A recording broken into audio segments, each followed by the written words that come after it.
Welcome to the this session on commodity derivatives and risk management. And if you recall, last class I had given each of you an assignment to find out the seasonality index associated with gold and DAP fertilizer price. Now, just to give you a recollection, if you remember, seasonality index can be found out by dividing the average price prevailing for a given month or a season or a quarter divided by the total average price of over the time into 100. So this is the seasonal index or seasonal index in percentage terms. So this index shows the average price for the season divided by average price over time, and I'm sure you got time to work out the seasonality between gold and gold prices as well as the prices of DAP fertilizer. So can you please can you please identify which months are high seasonal months and low seasonal months? As I mentioned, there is no way of me coming to know whether you have done it or not. Had it been a regular class, probably I would have asked you to show me your result, and I'm sure being an simple Excel assignment, you would have found it quite easy to answer this question. Nevertheless, let me show you what is the answer to this particular question, or which months have higher seasonality and lower seasonality between these two commodities. Let me take you through. So this is the answer to. Okay, let me increase the size.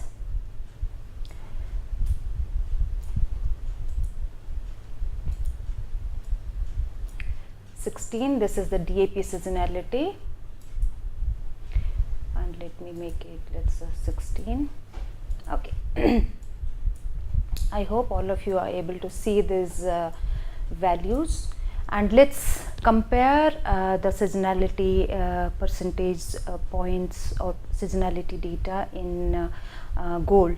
So if you can see, the lower seasonal point is the month of May, that is 0.98 vis-a-vis the high seasonal value of 1.04 in the months of February and March. Okay, one thing I would like to tell is that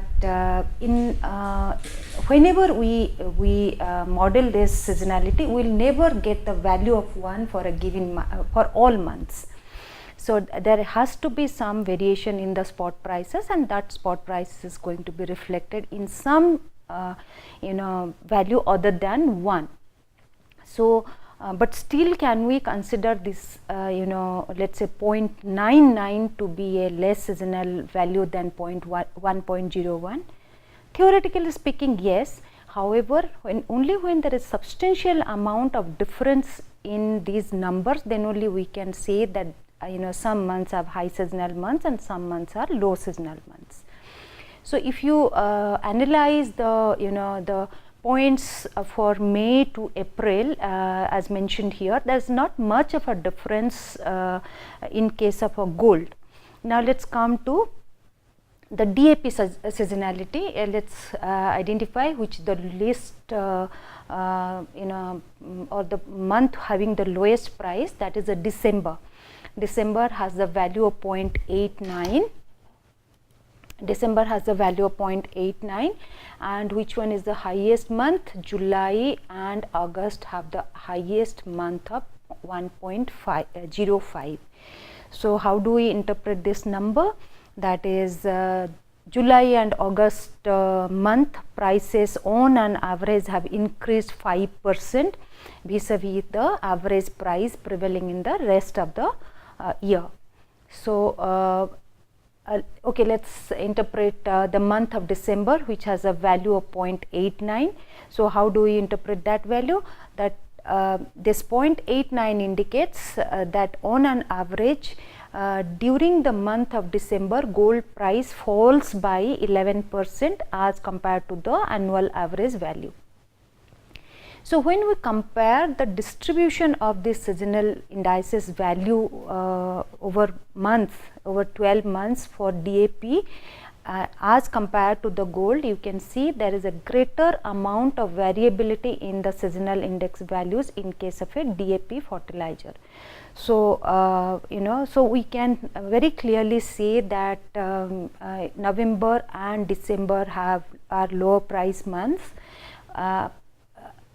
and July, August are high price months. So, this is a very simple way of identifying seasonality associated with a commodities price. There are a lot of advanced statistical models available, and software packages are also available. You can use those software packages to identify seasonality or seasonal component associated with a price series. But I have realized this is something which is very easy and very quick way of identifying seasonality in a commodity price series. Or it could be any data. It need not be commodity prices, it could be sales, it could be cost of production, it could be any price data. With this, let's go to the remaining part of the session. So, in today's session, we will also be discussing about the seasonality, impact of seasonality on contango and backwardation of commodity spot and futures price. If you recall, we have discussed in one of the earlier session what do we mean by contango and what do we mean by backwardation. And contango is a situation where the spot price is less than the near month futures price, and near month futures price is less than the next near month future price, so on and so forth. That is, spot price is less than M1 and M1 is less than M2 and M2 is less than M3, so on and so forth. So, that is a market which is called a contango market. And which is a backwardation market? Backwardation market is a market where reverse happens, that is, spot price is greater than M1 and M1 is greater than M2 and M2 could be greater than M3, so on and so forth. Now, and if you recall, we also discussed that during pre-harvest period, when normally agricultural commodity tend to have lesser supply, at that point of time commodity spot futures price tend to exhibit backwardation. Now, let us check in real life whether backwardation happens, and if backwardation happens, how often backwardation happens. Now, as an example of checking the contango and backwardation relationship between spot price and future price, I have used the commodity which is soybean. So, I have compared the spot price of soybean spot price prevailing at Indore vis-a-vis the near month future price traded at NCDEX. And the reason for me choosing Indore market is Indore spot market price.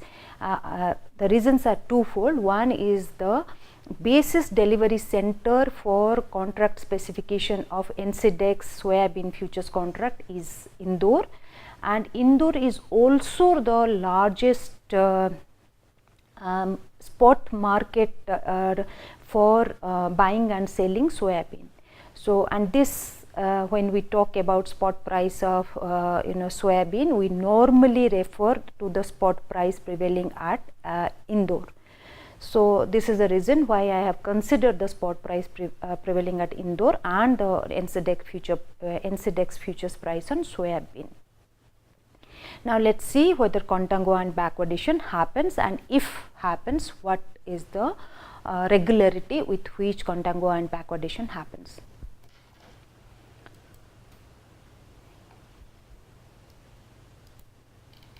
this particular, I hope you are able to see the details. Of course, this Excel file will be made available to you when you will be undergoing or seeing this video. So let me start how have I gone ahead and calculated the contango and backwardation. So simple Excel calculation. You have a spot price of soybean mentioned on a column B, and nearby future price, that is M1, that nearby futures price which is mentioned in column C, and you have calculated the basis. Basis, as you recall, basis is spot minus the futures price. So the basis on the first day, that is on your first day of the data for which I have considered, is minus 38.5, indicating spot is lesser than the nearby futures price. And this data I have downloaded from the Bloomberg database of Vinay Gupta School of Management, IIT Kharagpur. And for our regular MBA student as well as PhD in finance and dual degree financial engineering students, we have subscribed Bloomberg terminals, and these terminals are extensively used by our students and research scholars for doing research and understanding more about different aspects of financial market, Indian financial market as well as global financial market. Now let's focus on this discussion on basis. So the basis we have calculated. So this data I've downloaded from 2011 to, it has gone up to sometime up to 6th June 2016. So sorry, 20th June 2016. So this data has been downloaded from for a period of almost 5 years.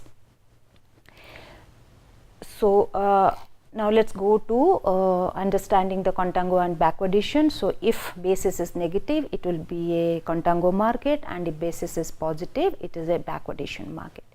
So this simple exercise Excel calculation shows there are period of contango followed by period of backwardation. If you see, this period is complete backwardation, then there is some period of contango, and there is backwardation, so on and so forth. And I just did a simple tally of number of days of contango and number of days of backwardation for the data period which I have which I have considered for this particular discussion. So I have around 1300 odd data points, and if you can see, the backwardation is for 866 days vis-a-vis contango for 478 days. So soybean market is exhibiting more number of days backwardation days as compared to the contango market. So is seasonality a cause for it? Let me rephrase. Seasonality is one of the most important cause which contributes towards backwardation. But when it comes to a 5 year of data, and you have almost 75 2/3 of the data. 2/3 data is have backwarded price series compared to 1/3 as a contango. So there could be reasons which is over and above the seasonality. So that as a person who is analyzing the prices of why this is going to happen, if you probe further, you will be able to get a clue why soybean has been backwarded for a long period of time, and that also we are going to discuss in detail. Okay, with extending this discussion little further, if you know that soybean is crushed to arrive at or to produce soya oil and soya meal. And what is a soya oil? The popular brand of edible oil which you may be consuming on a daily basis, or you are at your home, you must be buying different branded soya oil packets. soybean oil packets. So soybean is crushed to arrive at two products, that is your soya oil and soya meal. And what is a soya meal?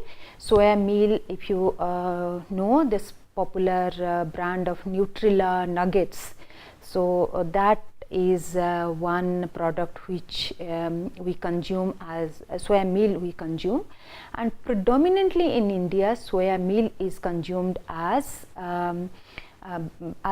poultry feed. So companies which are into farming of poultry and fishery, so they use this soya meal because this is highly nutritious and it helps the chickens to achieve the desired weight very quickly.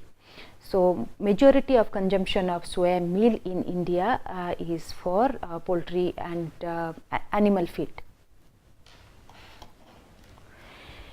Now let's go to understand little more on what is the contango and backwardation situation in case of a soya oil.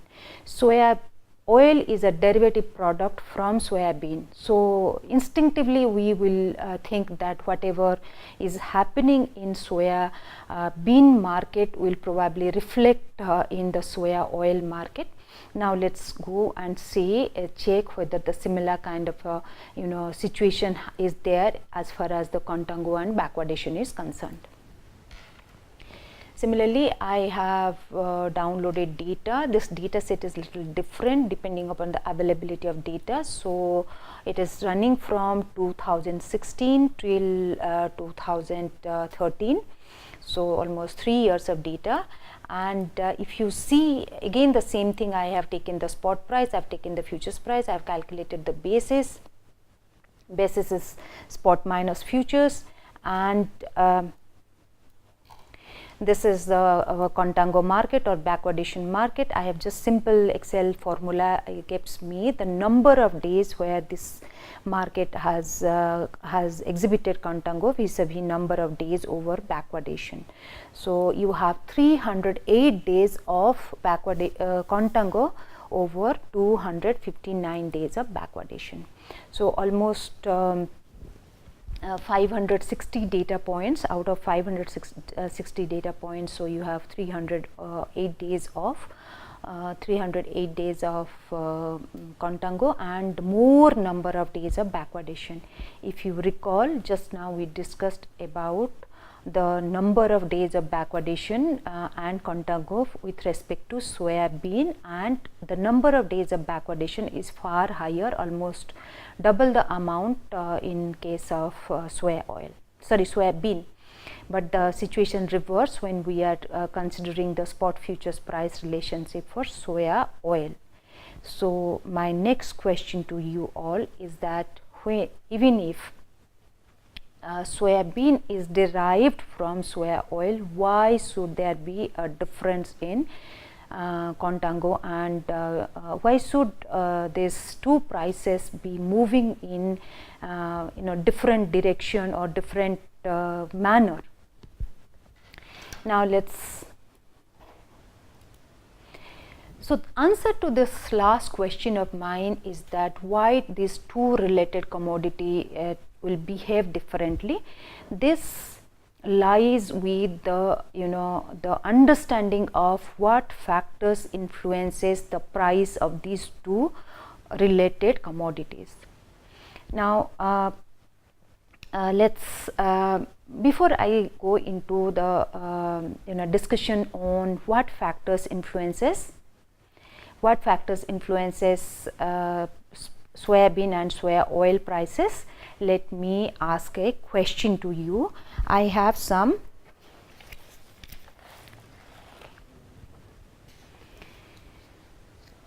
I have some oil seeds here at my disposal, so just got mixed up. Please give me a couple of minutes, let me segregate them so that you'll get to see what are these. So these are your, now how many of you will be able to identify what are these seeds? I'll just give you 10 seconds or 15 seconds. So please tell me how many of you will be able to identify which one is a soybean?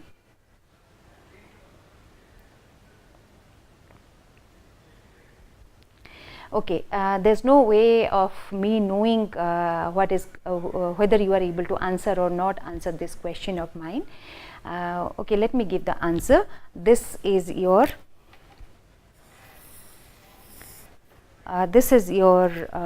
rajma, red kidney bean or red rajma.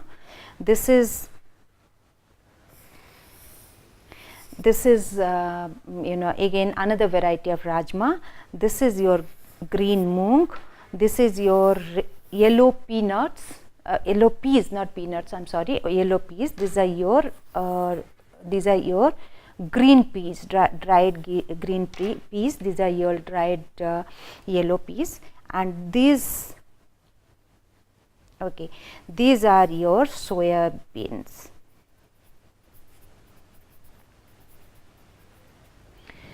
So now why maybe some of you must be thinking that why am I spending some time on this in this half an hour video asking you question which could be not so important or can be considered as a frivolous. My objective is not to ask this frivolous question. Why am I doing this is that if at all you are going to be a commodity derivative trader and you would like to take exposure on futures or options or any other contract related to the commodity, you can only formulate a price direction only when you understand what are the supply, what are the demand, who produces, who consumes this commodity, who are the major producer, who are the major consumer, from which country this commodities are produced, consumed, what are the export import regulations there, what are the export import regulation in India, and what are the competing products. So only when you are able to understand the commodity, different fundamental aspect of the commodity, you will be able to formulate a view regarding the future price direction. Otherwise it could be a severely loss making proposition on your part. So the fact that people who are producing or consuming or value chain partner of a commodity, they are in the business of handling that commodity on day-to-day basis, and their business or their operation requires them to know more about the company, more about the commodity. However, if you are a speculator and you are going to be trading commodities just because you want to get some profit and make an investment and get some profit out of it, then it becomes very important for you to understand what are the factors which influences the price, which starting from what is the acreage of plantation, who is consuming, who is doing what kind of a government regulations are happening. So that is the considering that these to be very, very important. All this understanding about this commodity or a commodity starts with knowing what is the commodity.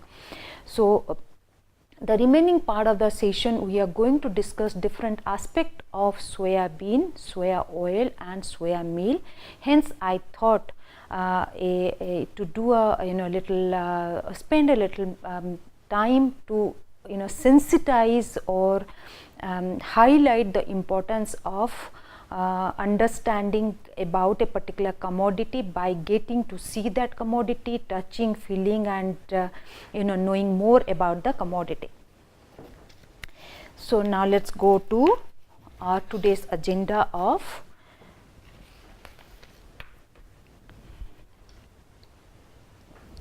what are the factors which influence the soybean, soya meal and refined soya oil prices in India? Now, why have I chosen the soya oil as one of the representative commodity to discuss, considering the fact that around 40-45 agri-commodities are traded at NCDEX, agri-commodity futures are traded at NCDEX and MCX. The reason for my choice of soybean is that soybean is the most popular and largest produced oil seed. About 55% of the total oil seed produced in all over the world comprises of soybean. And soybean also with respect to India, soybean futures contract is one of the longest running futures contract at NCDEX. And going to the different factors influencing the soybean, soya meal and refined soya oil prices, I am sure all of you know that soybean seeds cannot be consumed as it is. Soybean seeds has to be has to be pressed or crushed to extract soya oil and soya meal. And soya oil, soya meals have different usage, different demand, different supply chain constraints, different export import rules and regulations. So that is the reason why you will come across the way how the price of soya bean moves vis-a-vis soya oil, or soya oil price vis-a-vis soya meal. Even if these three commodities are interrelated, two are derived from the other, but the price pertaining to these three commodities do not move in a synchronized manner. So I would like to we are almost the time has come, so I would like to wind up this session at this point of time. Let me summarize what we discussed. We discussed about how to calculate the seasonality index for two commodities, that is gold and DAP fertilizer. We also discussed how commodity spot and futures prices exhibit contango and backwardation. We also discussed, even though two commodities which are highly seem to be related because they derive, one is derived from the other, that is soya oil is crushed, soya oil is derived from crushing soya bean, but still the way the spot and futures price move for both these commodities are significantly different.